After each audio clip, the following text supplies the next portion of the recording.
Allez, c'est bon, on est en direct. Bienvenue dans ce live, c'est mon live, je crois 359. On approche lentement mais sûrement de la fin de mon défi, 365 jours de live. Je vais vous laisser quelques instants pour arriver. Ce soir, je vais vous parler de développement personnel pour changer. En même temps, c'est mon sujet. Voilà, c'est mon sujet, il est vaste. Et surtout, les niveaux de compréhension de ce sujet évolue au cours de notre vie. Et c'est justement de ça que je vais parler. Je suis Clémence Martin, je suis la fondatrice de The Positive Place. Donc si vous ne me connaissez pas, vous pouvez me mettre le hashtag The Positive Place. Si vous êtes là en replay, vous pouvez me mettre le hashtag replay. Donc, le but du développement personnel, qu'est-ce que c'est ? C'est très simple en fait. C'est la souveraineté. Et c'est quoi la souveraineté ? C'est le fait d'être dans son pouvoir personnel. Pareil, ça peut paraître un peu énigmatique. Il n'est pas si simple. J'ai une tentative de reconnexion, ça y est, ça fonctionne. Le connais-toi toi-même, il n'est pas si simple à obtenir, c'est vraiment un cheminement. Et c'est pour ça qu'en fait, finalement, ça évolue avec nos phases de vie, ça évolue avec notre cheminement. Ce soir, c'était le deuxième live de Lovepreneur. On a abordé le sujet du storytelling. Comment je raconte mon projet, comment je me raconte. Et pour se raconter, eh bien, il faut se connaître soi-même. Donc vous allez me dire, mais c'est le serpent qui se mord la queue. En fait, tout ça est complémentaire et c'est là où c'est magnifique, c'est qu'en fait, il y a toujours un niveau de profondeur suivant. Dans le connais-toi toi-même, on peut se dire, bah là c'est bon, je me connais moi-même. Mais en fait, il y a toujours un niveau de profondeur supplémentaire. Et je parle bien de niveau de profondeur, c'est-à-dire quand on rentre à l'intérieur de soi, on descend en soi dans nos différentes parts de nous-mêmes et on en apprend un peu plus sur soi à chaque fois. Donc c'est pour ça que finalement, c'est ça qui est merveilleux, c'est que c'est un cheminement. Là, j'arrive à la fin de mon défi de 365 jours de live. Je ne suis plus la même personne qu'il y a un an.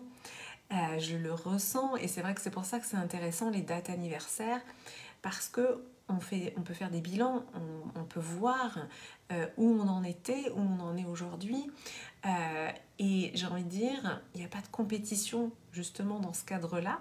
C'est justement plutôt d'observer comment, où on en était et où on en est.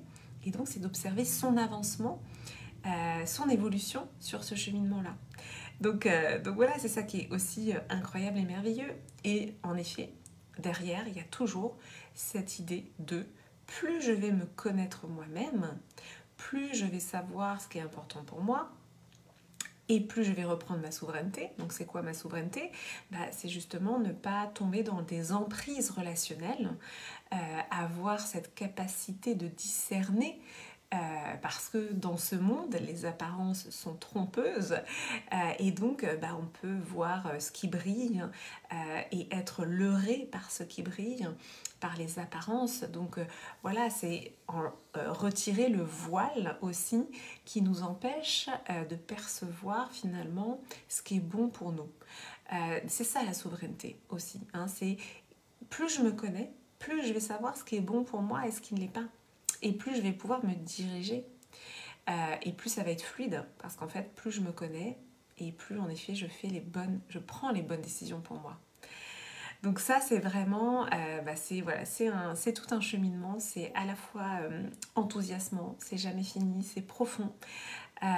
Et c'est merveilleux. Et donc c'est vrai que quand on est entrepreneur, plus on va se connaître soi-même et plus on va pouvoir aussi parler, expliquer, raconter l'histoire de notre entreprise, de notre projet et de nous-mêmes, puisque souvent l'entrepreneur il fusionne avec son projet et c'est ça qui est magnifique aussi, hein, parce que moi ce qui m'intéresse c'est les gens, c'est qui ils sont et pourquoi ils proposent ce qu'ils proposent. Donc voilà, si ça vous parle, si ça résonne, eh bien vous pouvez nous rejoindre dans Lovepreneur. Lovepreneur, on a fini la première semaine, premier live dédié à la vision, deuxième live dédié à au storytelling, à comment je raconte, comment je me raconte et comment je raconte mon histoire, mon projet, mon entreprise. On est allé en profondeur sur ces sujets-là. Et la semaine prochaine, nous irons voir la posture entrepreneuriale et la dernière semaine, les blessures liées à l'argent. Je vais vous souhaiter une très belle et douce soirée. Si vous pensez que ce live peut résonner pour quelqu'un, eh bien, je vous invite à lui partager. Pour celles et ceux qui étaient là en direct, merci infiniment pour votre présence tardive. Voilà, il est super tard, mais vous êtes là, donc je vous remercie. Et puis, tout simplement, je vais vous souhaiter une bonne nuit et je vous dis à demain. Dormez bien.